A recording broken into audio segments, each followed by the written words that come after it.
This is Tisha B'Av in the Jewish calendar with Rabbi David Silver, part of Drisha's Tisha B'Av 5786 offerings. Tisha B'Av is both the culmination of the 3 weeks of mourning as well as a day of preparation for the season of repentance. Our season will reflect on the ways in which Tisha B'Av functions within the yearly cycle. We have the pleasure of learning today with Rabbi David Silver, who is the founder of Drisha. The sources for today's class will come for the most part from Tanakh. You're always welcome to follow along in your own. Otherwise, sources will be shared on screen occasionally as Rabbi Silber quotes from them. And with that, Rabbi Silber. Thank you very much. Okay, so focus today's session, Tisha B'Av within the calendar, as Kayla said. Again, remember that Tisha B'Av has two different dimensions to it. It is, of course, a day of mourning, and some of the practices that we have on Tisha B'Av reflect that. For example, sitting on the ground is nothing to do with its other hat, which is fasting. Tisha B'Av is a fast day. It's a day of mourning. Some of the practices of a fast day and day of mourning are identical, but a mourner, for example, doesn't have to fast. A mourner may eat. Fast day is different. Sitting on the ground on Tisha B'Av, that's a practice of mourning. It's not a practice of fasting. So Tisha B'Av is both a fast day on one hand and a day of mourning. And as a day of mourning, it's a culmination of these 3 weeks, which began 3 weeks ago on the 17th day of Tammuz, Shivasa B'Tammuz, and concludes with Tisha B'Av. Interesting that the Mishnah, at the end of Masechet Tanit, it talks about Shivasa B'Tammuz, and it talks about Tisha B'Av. And it says that 5 bad things happened on Shivasa B'Tammuz, and 5 bad things happened on Tisha B'Av. When you look at the Mishnah seems almost to be equating Shivasa B'Tammuz and Tisha B'Av. Of course, when you look at the Gemara, etc., and even in the Mishnah, Tisha B'Av has much more severe restrictions than Shivasa B'Tammuz. But the way the Mishnah initially sets it up, you have these 2 parallel days, the 17th of Tammuz and Tisha B'Av. And for us, it's the beginning of what we call the 3 weeks of Bein HaMetzarim and its culmination. So in the Gemara, actually, the Mishnah already identifies Shivasa B'Tammuz, the first of the 5 things that happened on Shivasa B'Tammuz. The Mishnah says is the story of the golden calf, the Egel, which the Mishnah identifies with Shivasa B'Tammuz. And Tisha B'Av, the first of the 5 calamities that took place on Tisha B'Av, is the story of the so-called spies, the Meraglim, spies or scouts, who came back with a bad report about the land of Israel and dissuaded all the people from possessing the land. Those are the two great sins of the Torah in terms of the desert experience. The golden calf on one hand and this Meraglim story on the other. And our calendar marks both. According to the Gemara, basically we mark Shivasa B'Tammuz is the golden calf, Tisha B'Av is the Meraglim. When I say they're sort of, in a sense, they're the first and the last of the sins, the 2 great sins. There are other sins as well, but the 2 great sins. And in the Chumash, there's a parallel between the 2 of them. Because after each of those 2 stories, God appears and says to Moshe, I've had enough with these people. I'm going to wipe them out and I'll build a nation out of you. That's what God said to Moshe in chapter 32 of the book of Shemot. And that's what God said to Moshe in chapter 14 of the book of Bamidbar, the story of the Meraglim. And in each case, Moshe refuses God's offer. And instead, Moshe prays for the people. And in each case, God responds to Moshe's plea. The 2 pleas are not identical. Maybe we'll get to that. But in each case, God does respond. And Israel, the nation of Israel, the people of Israel live on. Moshe has politely rejected God's very generous offer. I'll build a nation out of you. So it is true. I just wanted to say all this because, whereas it is true that in terms of the calendar, the rabbinic tradition identifies the golden calf story with Shivasa B'Tammuz and not with Tisha B'Av. But from a different perspective, and the one that I wanted to talk about presently, we can think of the golden calf story as relating to Tisha B'Av as well. For the simple reason that after the golden calf story, we find a very important word in the Chumash.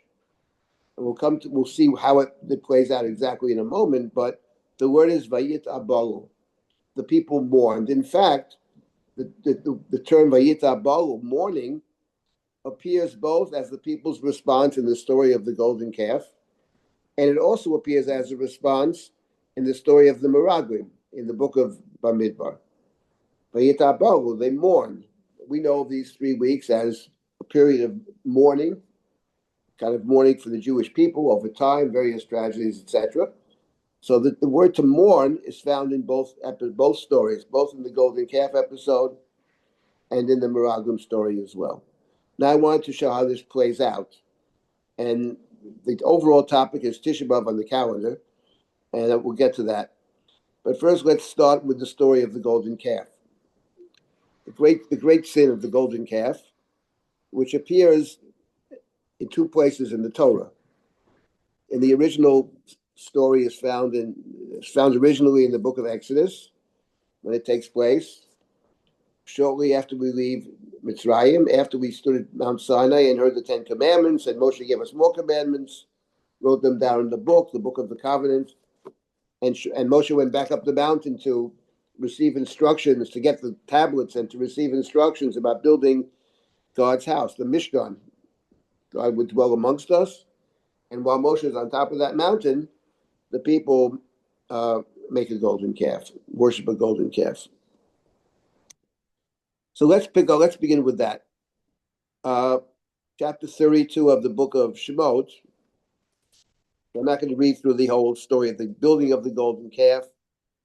It's built, though, I will mention one thing. In the beginning of chapter 32, Moshe is atop of the mountain, and in the plain reading of the Torah, Moshe has not told the people how long he's going to be away. He didn't say, I'll be away for 40 days. He didn't say that. I'm going up to the mountain. Meanwhile, I leave Aaron with you and Hur, 2 judges, 2 leaders. And Moshe goes to the top of the mountain, and Moshe is going to get these tablets, and Moshe is going to get maybe other explanations, kind of Torah Sheba'al Peh, whatever. But the people perceive Moshe as being delayed, and they're concerned he's never going to return. And that is the context in which they go to Aaron and, I would say, demand of him, not really ask, demand of him that he make for them an egel, a calf, a golden calf, a molten calf, and because the man Moses is gone. When you rely upon people, here today, gone tomorrow. But something that you bake with your own hands, that can last a long time, a molten calf. But the initial demand for the calf was not to replace God. It was to replace Moshe. The calf would be some kind of intermediary. That's what it sounds like in the Chumash. That was the initial intention. But, as often happens, the means becomes an end in itself, and the people begin to, after Aaron does make the calf for them, the people get up early in the morning, and they are whatever that means, some kind of probably licentious worship. But it sounds like, and they say, these are your gods, O Israel, took you out of Egypt. That's what's going down beneath the mountain. Moshe is on top of the mountain, and God informs Moshe of what has taken place, and God makes the offer. I will destroy them and make you a nation. And Moshe says no, and Moshe pleads with God. Vayichal Moshe Pnei Hashem Elohav. Moshe pleads with his God, Vayichal, which is the Torah reading for fast days, including Tisha B'Av. I just got back from shul a little while ago. I went to an early minyan, and sure enough, that's what we read. Vayichal, as we read on all the fast days. The Torah reading for Tisha B'Av afternoon is the Torah reading for a fast day. Tisha B'Av is a fast day. Not true in the morning of Tisha B'Av. The Torah reading in the morning of Tisha B'Av is not the reading for the normal fast day, which is the same as the afternoon. That's a different reading. And that's read typically with the Ashkenazim, it's read with the tune of Eicha. The morning reading is not so much about a fast day. The morning reading is about a day of mourning. No pun intended.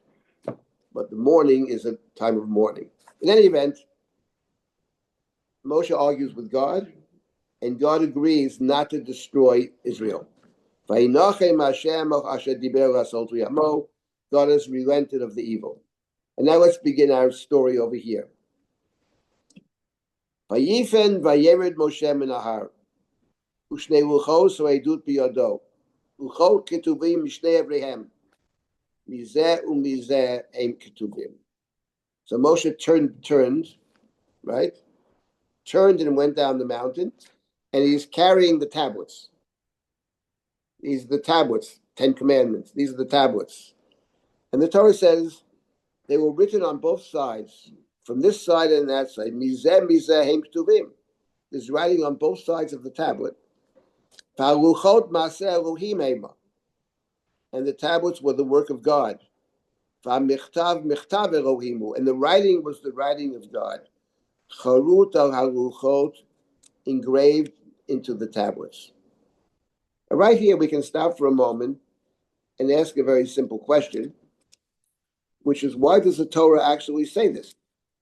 Because earlier, the Torah said at the very end of the previous chapter, I'll just read it to you, Vayiteno Moshe kechaloto v'daber ito b'har Sinai shnei luchot edut, luchot even, ketuvim b'etzba Elohim. The last verse of the previous chapter says, when God finished speaking with Moshe at Mount Sinai, he gave Moshe two tablets, edut, stone tablets inscribed with the finger of God. So we know God gave Moshe tablets, and they're written, as it were, by God. And here the Torah repeats it. Here the Torah says Moshe comes down the mountain carrying these tablets. They're the work of God, and the writing is the writing of God. And the question is, why does the Torah mention this again?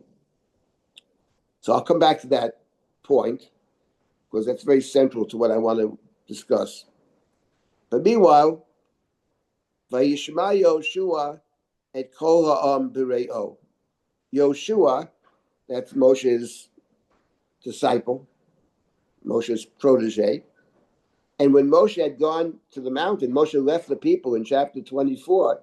He says, I'm leaving with you, Aaron and Hur. They're in charge while I'm gone. And Moshe left, and Yoshua and Joshua goes with him in chapter 24. Not to the mount. He goes to the mountain, doesn't ascend the mountain. He's waiting for Moshe at the bottom of the mountain. So he's waiting there, and Moshe comes down, and Yoshua hears the cry of the people. Vayomer el Moshe, kol milchama b'machaneh. Yoshua hears noise, and he says to Moshe, I hear the cry of war in the camp. Now the next verse is interesting. Vayomer, he said, Ein kol anot gevura v'yein kol anot charusha. Kol anot anochi shomea. He said, I don't hear the cry of triumph, nor do I hear the tune of defeat. Kol anot. It's not clear what anot means. Here they translate the sound of song that I hear. I'm not sure that's the best translation. I may say a cry. I'm not hearing the cry of the victor or the loser. I'm hearing a cry. Now the question is, who actually says that? Is that Joshua correcting himself? That's one possibility. Or is it Moshe responding? It's very hard to know. But what is the point of this? Why does the Chumash introduce Joshua over here? And I think the point is that when Joshua hears noise, What does Joshua hear? What's his first impulse? It's a cry of war. Kol milchama b'machaneh. There's a war going on in the camp. Because remember, what is Joshua's role in the Chumash up to this point? We're told in chapter 17, when Amalek attacks, Joshua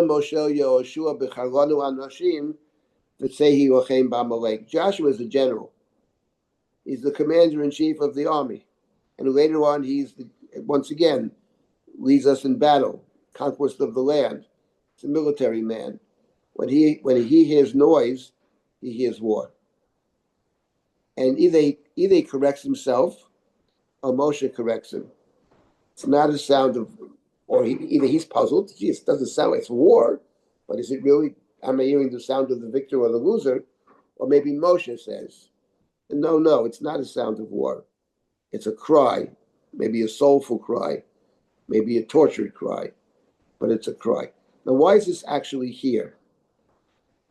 Because one of the points over here is the Chumash is emphasizing that when Moshe comes down this mountain, he is completely and totally alone. He's alone.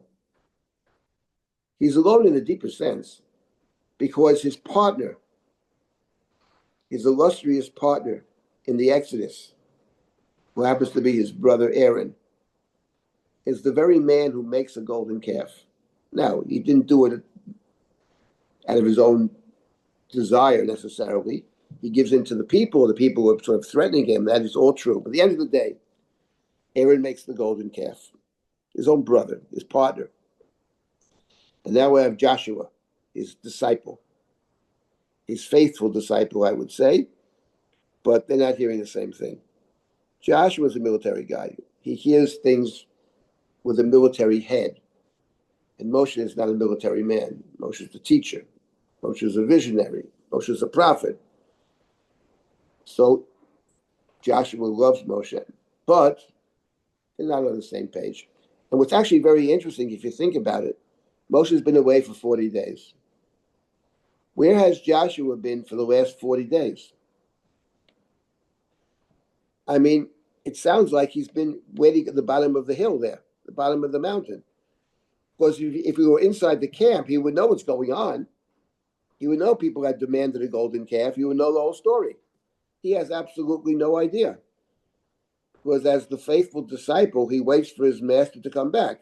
Moshe had said, wait here till I get back. And he waits. Whether it's a day, a week, or 7 weeks, or 40 days, or whatever, he's going to wait. So the devotion of Yoshua, it's legendary, the devotion, and we see this elsewhere. So he's totally devoted. But at the end of the day, Moshe is alone. And there's something else in this story which underscores his aloneness. And that is the beginning of this, one of truly most significant stories of the Bible. Begins with the word Vayifen. Vayifen vayered Moshe minahar.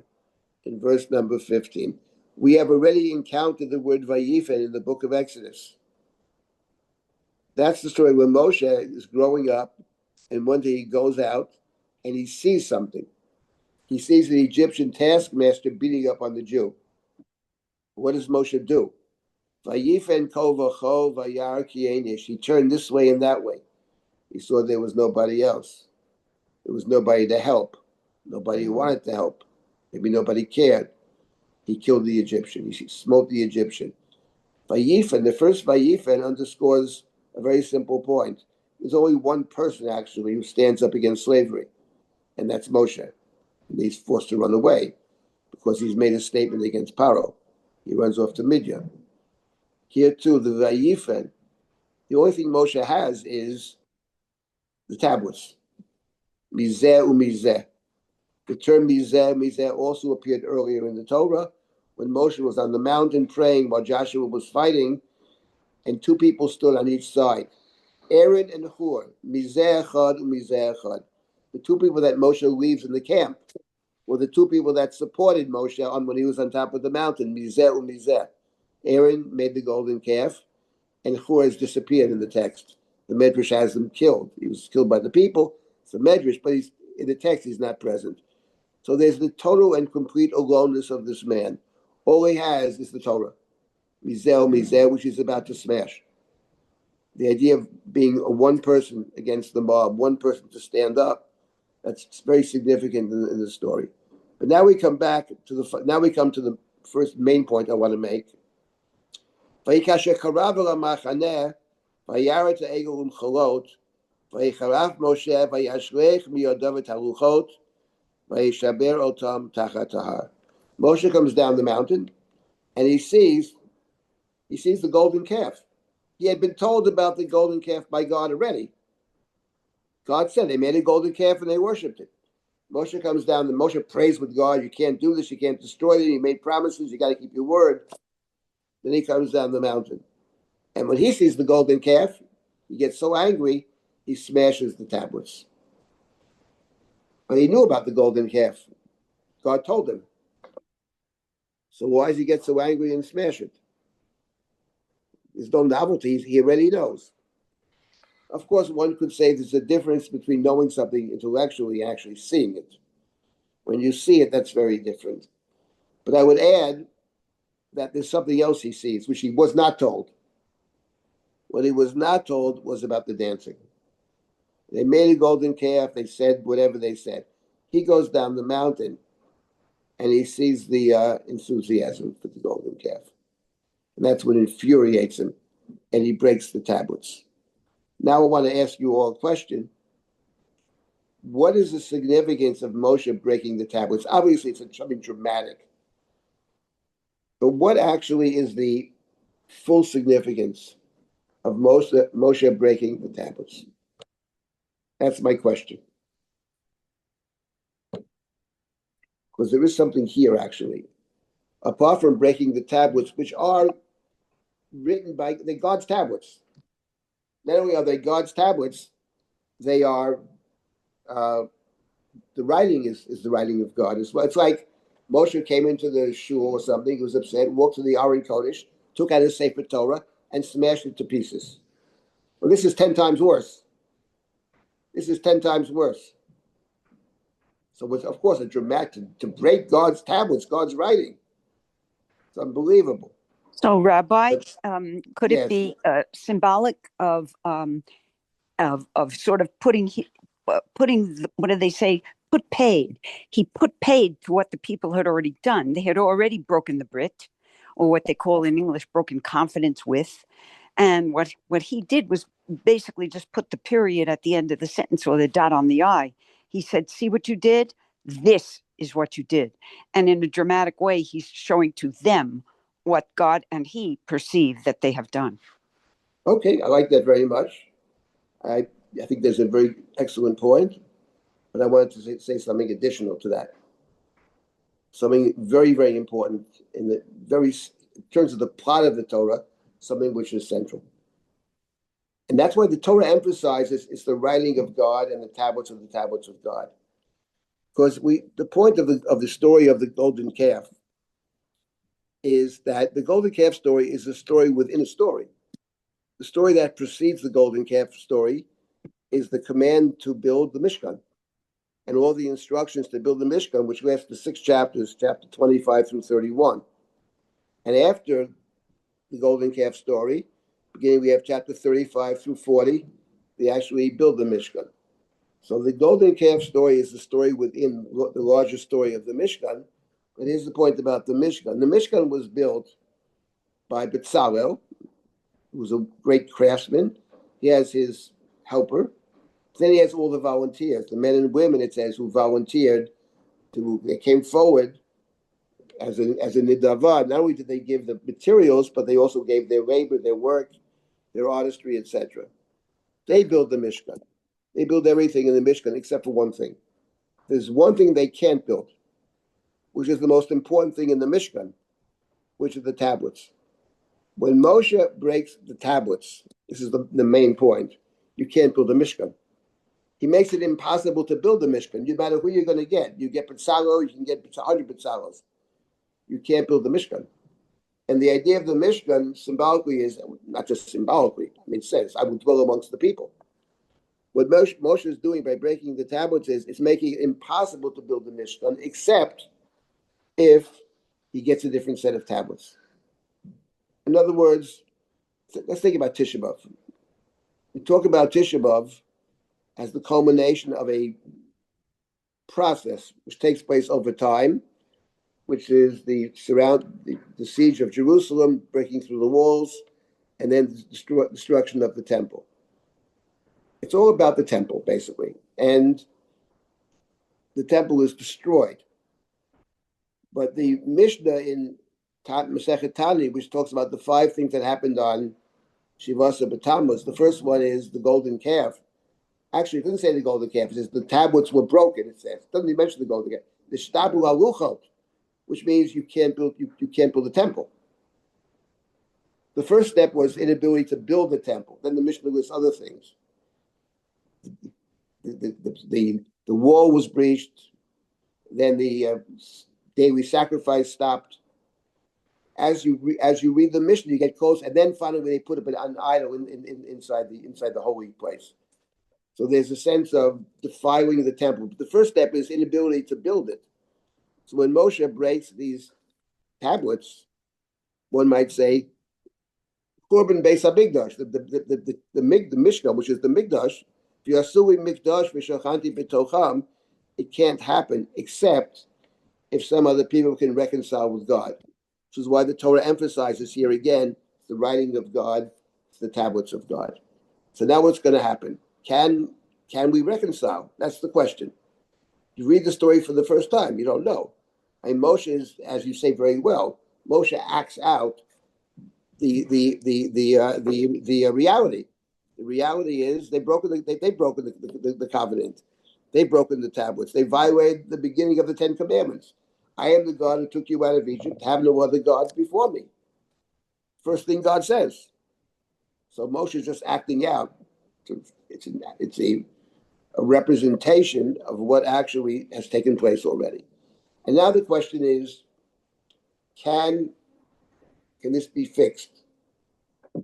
Can we reconcile with God? And that's the next couple of chapters, really the great dramas of the Torah. And what I wanted to focus on is the following. What happens is Moshe comes down the mountain. He sees what's going on. He's all by himself. He says to his brother Aaron, "What did you do? What is this?" And Aaron says, "You know the way the people are. You know the way they are." But Moshe doesn't accept the way they are. That's not Moshe.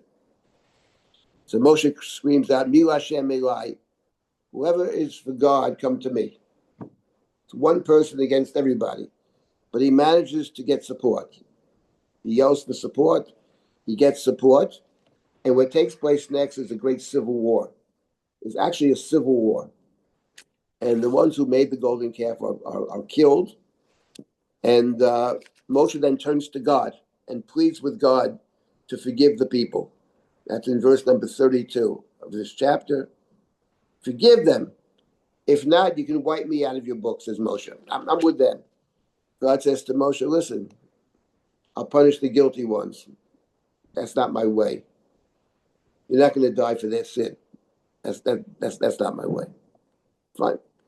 And God says they have to be punished, and there is a plague that's recorded over here. Vayigof Hashem et ha'am, al asher asu ta'egu asher asa Aaron, the last verse of chapter 32. And then we come to chapter 33. Vayidaber Hashem el Moshe leichalei mizeh.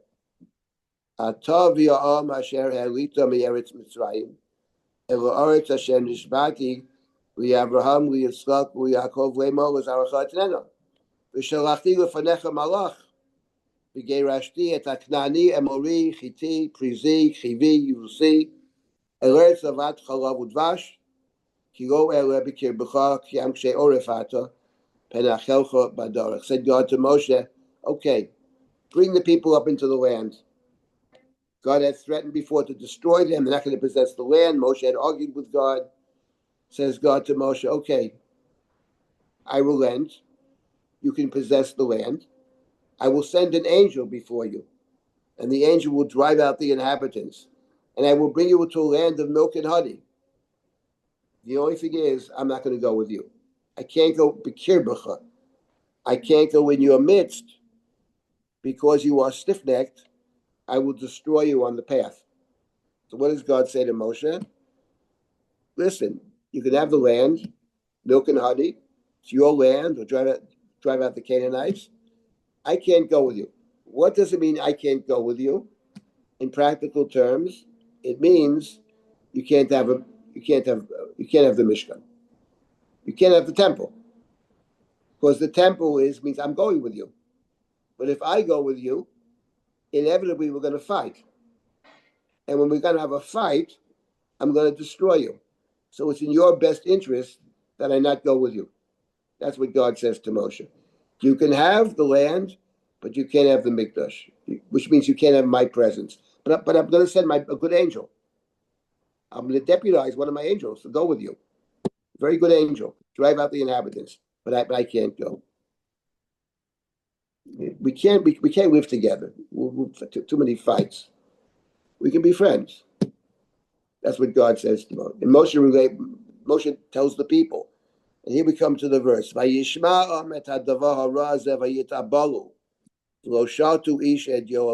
When the people heard this news, this bad news, they mourned. What are they mourning? They're mourning the absence of the temple. What I call Tisha B'Av. It's not actually Tisha B'Av. Tisha B'Av is a rabbinic day, but the idea of Tisha B'Av is not rabbinic. The idea of mourning God's absence. That's the mourning. And no one put on their jewelry. They didn't put on their jewelry. Remember, the golden calf had been made with the jewelry. They didn't put on their jewelry. Not all their jewelry. They still had plenty left, apparently. No one put up on their jewelry. So now, we have the next verse. Vayomer Hashem el Moshe. Emor b'nei Yisrael atem am k'shei oref. Rega echad ele b'kirbecha v'chiliticha. V'yata hored et yecha me'olecha v'yedo ma'er salach. V'yitnatzlu b'nei Yisrael et yom mehar chorev. Here we have a couple of verses that are very interesting. God says to Moshe, look, the people are mourning. God says to Moshe, look, tell the people are stiff-necked, right? If I go amongst you, I'm going to destroy you. Don't they understand that? That's what you hear us say to Moshe, look, I'd like to help you, but there's nothing I can do. But you know what? And we have Horeid et Yecha Me'alecha, which I don't think means they already took the jewelry off, or they didn't put the jewelry on. So Horeid probably means more than that. I think it means keep the jewelry off. They took it off. Don't put it back on. Keep the jewelry off. Let me think what to do about it. God is presented in the most human terms. God wants to reconcile with the people. The people want to reconcile with God. But they can't figure out how to do it. That's what it says. Let me consider how to do this. So here they translate, so the Israel stripped themselves of their finery from Mount Chorev on. We have three terms. Lo shatu ish edyo, hored edyecha, vayitnatzlu. The vayitnatzlu is a very interesting word because it recalls when the Jewish people left the land of Egypt, they were told to take the gold and the silver from the Egyptians. They will give you, right? The shawl or the women will ask from their friends, play kesef or play zahav, v'nitzaltem et Mitzrayim. You will empty out or despoil Egypt. The golden calf was made from the jewelry they got from Mitzrayim. The golden calf was a demonstration that they're still in Egypt, not physically, emotionally, spiritually. They're in Mitzrayim. And the first step is to distance yourself. The idea of Avelut they're in Avelut. God says, tell the people to completely distance themselves from the gold of Egypt, the gold of which they made the golden calf. But the Torah presents God and Israel as each one wants to reconcile, but they can't figure out how to do it. And here, I would add kaviyachol, as it were. God can't figure it out, but as it were, kaviyachol, it remains for someone else to bring the two sides together. We need a broker over here to bring the two sides together. And we have a very good broker. His name is Moshe. And Moshe actually succeeds in bringing the two sides together. Now, how does he succeed in bringing two sides together? When you bring two sides together, each side has to give something up. That's the way it works. Any kind of disagreement, wherever it is, personal, business, each side has to give up something. It's not going to be just one-sided. So as far as the people, what does the people have to do to allow themselves to reconnect to God? So Moshe, the first thing Moshe does, we're not going to go through all the details here, but the first thing Moshe does is to take his own tent and to place it outside, far away. It's in verse number 7. Harchek min hamachaneh, v'kara lo Ohel Moed, and Moshe called his own tent Ohel Moed. Ohel Moed means the tent of meeting. Ohel Moed in the Torah is the synonym for the Mishkan. So Moshe, God said, I can't be in your midst. I can't go bikir b'cha. I can't walk amongst you. Says Moshe, in effect, okay, don't walk amongst them. You know what? We'll set up a little temple outside the camp with somebody that you actually like. You talk to him all the time, namely me, says Moshe. My house is now the temple. It's the Ohel Moed. It's far away. And whoever's interested in meeting up with God has to take the journey, has to journey far away to my tent, and then you can encounter God. So what Moshe has done is, on one hand, made God accessible for those who walk the extra mile. On the other hand, the people still have to make an effort to be there, but God is brought closer, not within the camp, but God is brought closer to the people. And then the Torah added something else. For those who couldn't make the journey, couldn't or wouldn't make the journey, when they saw Moshe walking into his tent and they saw the pillar of God there, they would bow down in front of their own tents. So they're connecting in some way to what's going on. They're not actually there, but they're making a connection. So Moshe is demanding of the people, either that they take the journey or they have a recognition, they bow down by the door of their own tent, etc. So that's what the people have to do. That's the step the people have to take.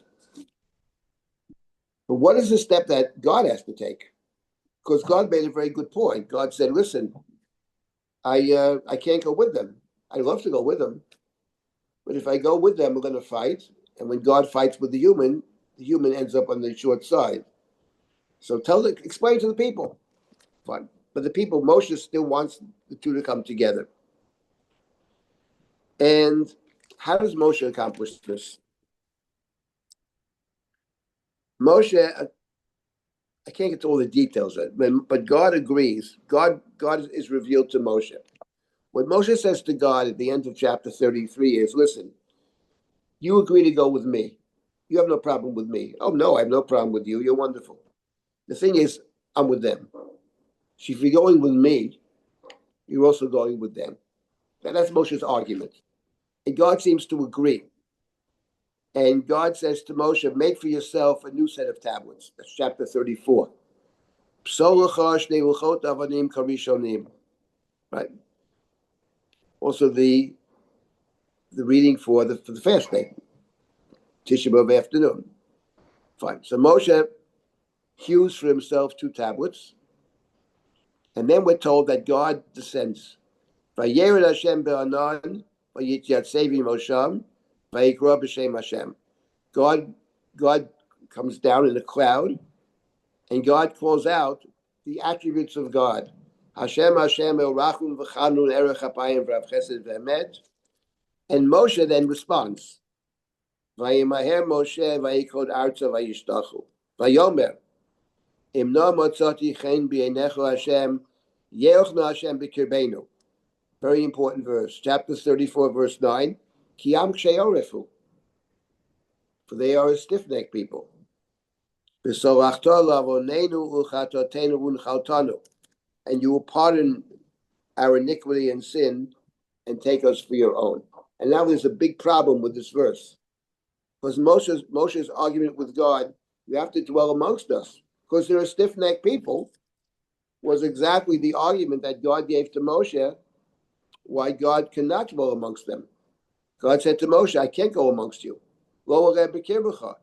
Lest I destroy you, I'll consume you. And now Moshe turns to God and says, you have to come amongst us. What does it mean? So the translation you have on the page is bothered by the problem, and they don't translate because it is stiff neck. They translate even though it is a stiff neck people.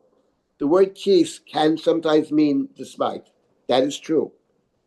It's certainly a possible translation. In fact, it's the way the Ibn Ezra read the verse. In my opinion, though, the other reading is better. I don't think ki here means despite the fact, because it doesn't actually solve the problem. Moshe is saying, we need you to be amongst us because they're stiff-necked. And you will pardon them and you will take them for your own. What Moshe is saying to God is the following, I believe. Of course, God, if you dwell amongst us in your fullness, then it's a hopeless situation. Nobody is innocent before God.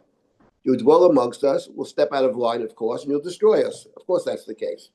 Therefore, I have a small request of you, God, that when you dwell amongst us, don't dwell amongst us as God, the full God. Dwell amongst us with part of who you are, namely the quality of mercy. And then, not only will you be able to go with us, but the very quality of mercy will be a forgiving quality, which allows us to be with you. That's the concession on God's part. If you come in your own fullness, that's a hopeless case. So come with a piece of God, with a piece of yourself. And you had said earlier, the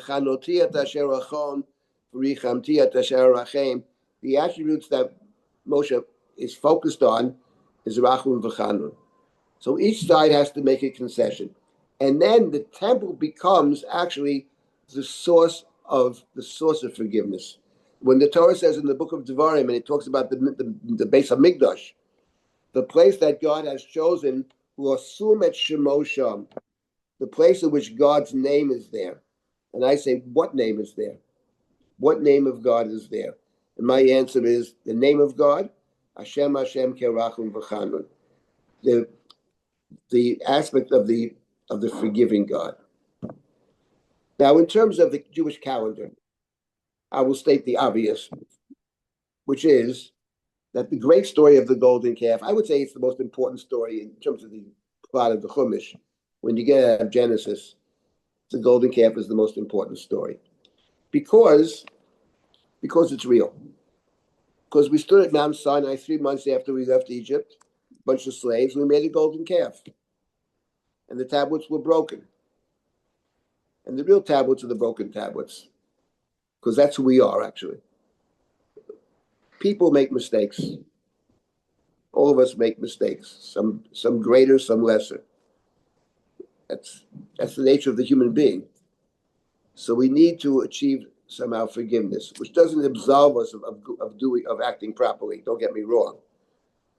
But we want the forgiving God to be in our presence. We'll do our best not to antagonize God, but we still will need forgiveness. And the point is, the critical moment over here where assured forgiveness is when God reveals to Moshe these attributes of mercy of Hashem Kerachum v'Chanun. So what's interesting is the story of the golden calf begins with mourning. It begins with the golden calf. There was a threat of destruction, but then God agrees to send an angel. The people mourn. What are they mourning? The absence of God's presence, the absence of the temple. And you move from that story of mourning the absence of the temple to a time of trying to repair the relationship, which concludes, or the high point being, Hashem Kerachum v'Chanun, which we have a word for. Hashem Kerachum v'Chanun. It's called Slichot. That's Yom Kippur. The core prayer of Yom Kippur. There's the confessions, and there's the Slichot. Hashem Kerachum v'Chanun. And what do you have after Yom Kippur? What's the holiday after Yom Kippur? So the holiday after Yom Kippur, of course, is the holiday of Sukkot, what is Sukkot? What is the idea of a sukkah? The idea of the sukkah is to create a space, a temporary space, in which God and the people can dwell together. The sukkah is a kind of quasi-mishkan. In fact, there are all kinds of interesting laws about the sukkah and rules about the sukkah, which reflect the Torah's description of the building of the Mishkan. So the point is, you're moving actually in the Chumash from mourning, sin, mourning, reconciliation, slichot, building of the Mishkan, which actually is the Jewish calendar. In other words, it begins in a sense with the 3 weeks, with the golden calf. Let's call it mourning. Climax of the morning is Tisha B'Av. From Tisha B'Av, you're going to move over time to Yom Kippur.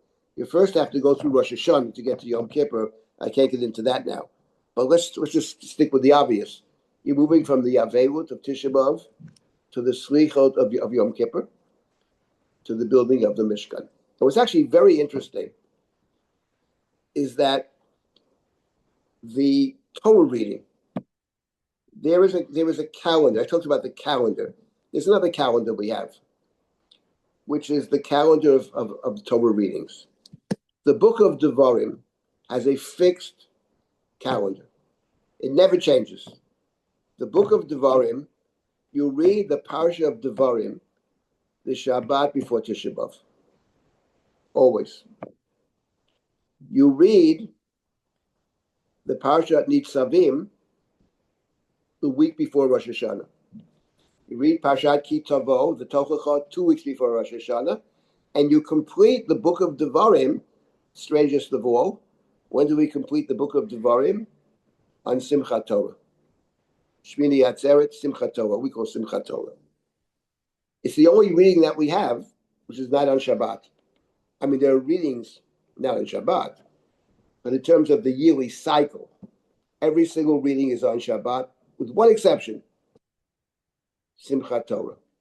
So when you think about the book of Devarim, you start with Tisha B'Av, actually. You're starting with mourning. And then, before Rosh Hashanah, you read Parshat Nitzavim. What is Parshat Nitzavim? What do we have in Parshat Nitzavim, chapter 30? This description of repentance, Parshat HaTshuva. It's always read before Rosh Hashanah. The admonition is 2 weeks before Rosh Hashanah, the blessing and the curse. Shabbos before Rosh Hashanah is the Parsha of repentance. And we complete the book of Devarim on the happiest day of the year, which is the day after Sukkot, which is actually part of Sukkot. You don't sit in the Sukkah. Shmini Atzeres is the culmination of Sukkot, which is, of course, the Mishkan. So you're moving from destruction and mourning, repentance, and the Mishkan, which is exactly what the Chumash describes in the book of Exodus. I call it Pshuto Shel Mikra. It's obvious. So the calendar, when the calendar is being constructed, it's being constructed largely based on these parashiyot that we read, and then you realize that Tisha B'Av, yes, it's only rabbinic.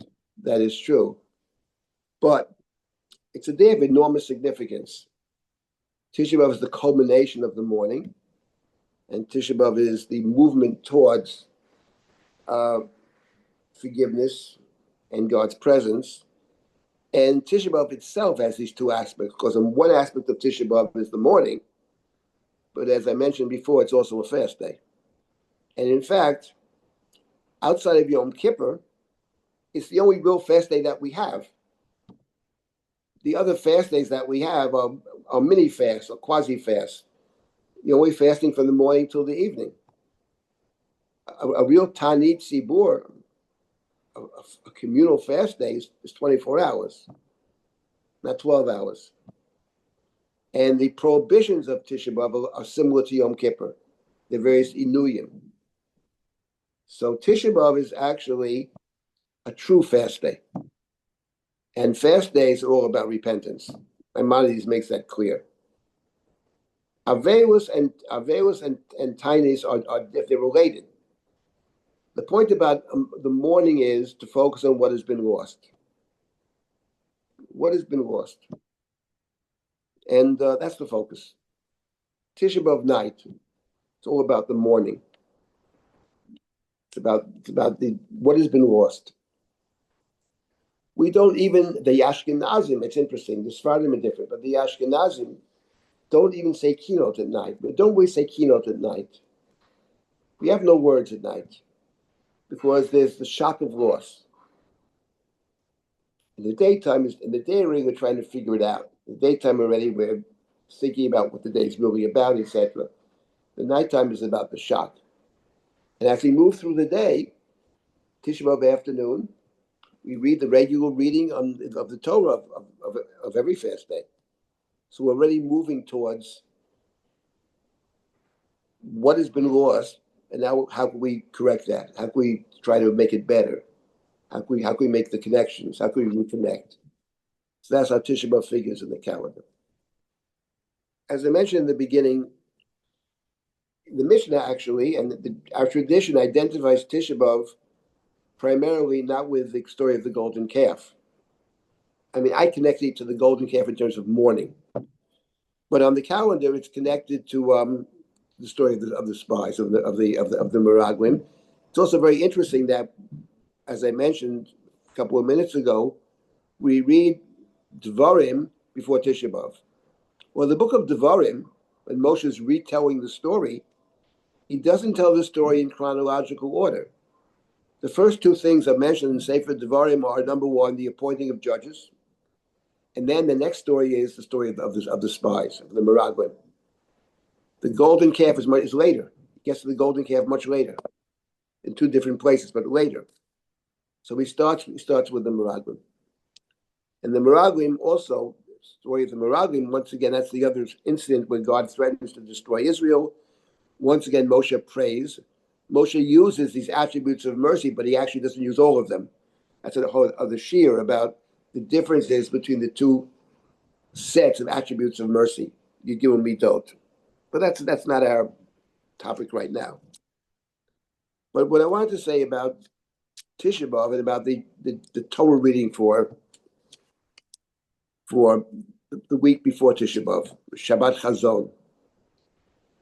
And I wanted to make the following suggestion as we conclude this session, and that is that Moshe starts with the story of the spies because the story of the spies sealed the fate of the first generation. Moshe is talking to the next generation. He says, listen, the generation which preceded us could not possess the land because of the Meraglim. That's how the book begins. But before he does that, he starts with something else. At that time, I appointed judges. That's how the book of Devarim begins. And Moshe said, I told the judges, don't be afraid, judge fairly, right? And if you don't know what to do, says Moshe, you don't have the answers, come to me and I will tell you what to do. That's how the book of Devarim begins. The appointing of the judges. I chose wise people, I chose people you knew, etc. And I gave them instructions. Right? Judge fairly, hear both sides of the argument, judge fairly, don't be afraid. If you don't know what to do, you come to me. That's how the book begins. The next story is the story of the spies. The spies came back, and we know what happened in the story of the spies. There were two different versions of what they should do. 10 of the spies says they're too strong for us, we can't do it, etc. And 2 of the spies said they are very strong, but with God's help, we can do it. And this is what we've been planning to do. We've got to move forward. And the people decide not to go. And in the description in the book of Devarim, Moshe told the people, don't be afraid. Go and fight. Don't be afraid. Don't be afraid. But the people refused to listen to Moshe. No, God doesn't have our best interest at heart, etc., etc. In other words, the way the book of Devarim sets it up, the failure of the spy episode is primarily not on the spies. Actually, in Sefer Devarim, there's no evidence the spies try to discourage them at all. That's the version in Bamidbar. But in Devarim, it doesn't say that. It's the people's interpretation of the facts. They heard the facts, and they took the wrong path, even though Moshe had said, no, don't be afraid and listen to me, which is what he says, which is how the book begins. In other words, the failure in Sefer Devarim, the failure of the spies is a failure of I would say, judgment and of justice. The people have to act as judges, have to make the right decision, not to act out of fear. And if they don't know what to do, consult with Moshe. He'll give you good advice. Now, I was thinking about this because the Haftorah, we started Tisha B'Av, Shabbos before Tisha B'Av, we have Shabbat Chazon. We read the first chapter of Yeshayahu, the admonition of the prophet Yeshayahu, and we read and he says, Eicha, how could this be? And the last verse of the Haftorah, Tzion b'mishpati podeh v'shover b'stakar. Tzion will be redeemed with mishpat.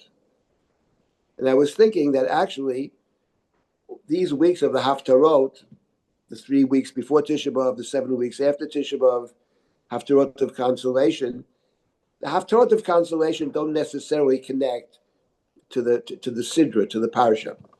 But I do believe that the Haftarah that we read before Tisha B'Av is connected. Because Yeshayahu's admonition and his teaching, Tzion b'mishpati podeh v'shover v'tzedakah, is exactly how the Torah presents the sin of the spies in the first chapter of Sefer Devarim that we read before Tisha B'Av. It was our failure. Let's not blame the spies. The spies, if you look, you'll see in Sefer Devarim, the spies are not blamed. They reported what they reported. They told the truth. They're strong. They didn't say don't go. They reported they're very strong. But the people had been warned beforehand. People had seen God's presence in their lives. The people should have believed that it's possible to do it. And their failure to believe was a failure of mishpat. And sealed b'mishpat yipadeh v'shover b'tzedakah. So if we think about Tisha B'Av in this way, it's very much connected to the idea of a fast. The idea of the fast day is to try to figure out how we can make things better and to confront our own failures in an honest way. I say our failures. It's always easy to see the other guy's failures. That's an easy thing. But to see our failures as individuals and as a community, we're all part of a community. That's what Tisha B'Av, I think, invites us to do as we move towards Rosh Hashanah, Yom Kippur, and Sukkot, to the reconciliation to God's presence in our midst. If Tisha B'Av is about God's absence, then the shofar, the Rosh Hashanah, the coronation of God, is all about God's presence. So hopefully, Tisha B'Av will be a springboard for us to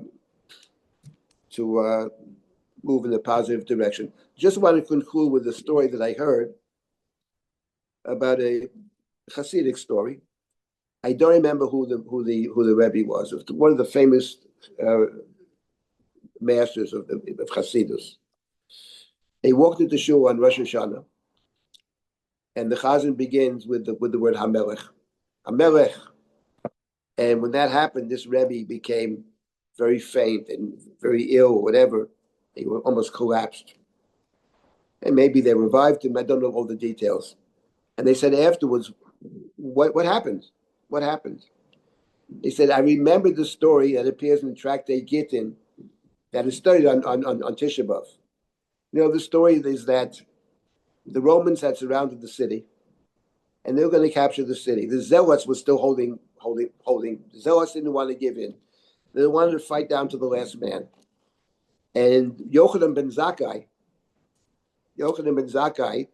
instructed two of his great pupils, Rabbi Yoshua and Rabbi Eliezer, to smuggle him out of the city. He would pretend he had died, and they would take him out of the city to bury him. And they managed, these two great scholars, Rabbi Eliezer and Rabbi Yoshua, to smuggle him out, and he meets up with the general. His name is Vespasian, Vespasian. And Rabbi Yochanan ben Zakkai is brought to Vespasian and says, glad to meet you, King Vespasian. And Vespasian says to him, you're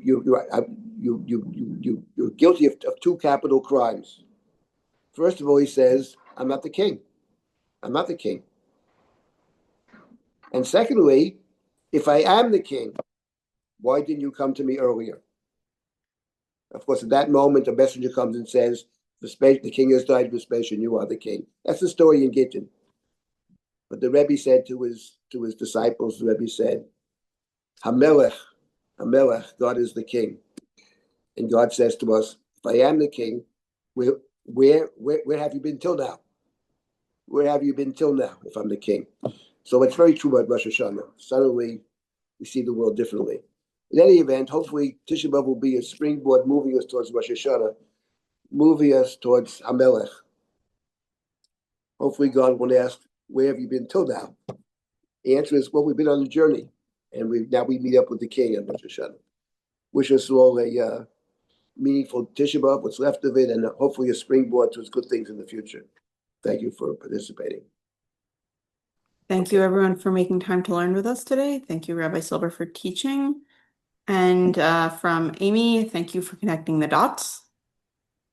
Have an easy fast, and see you all somewhere.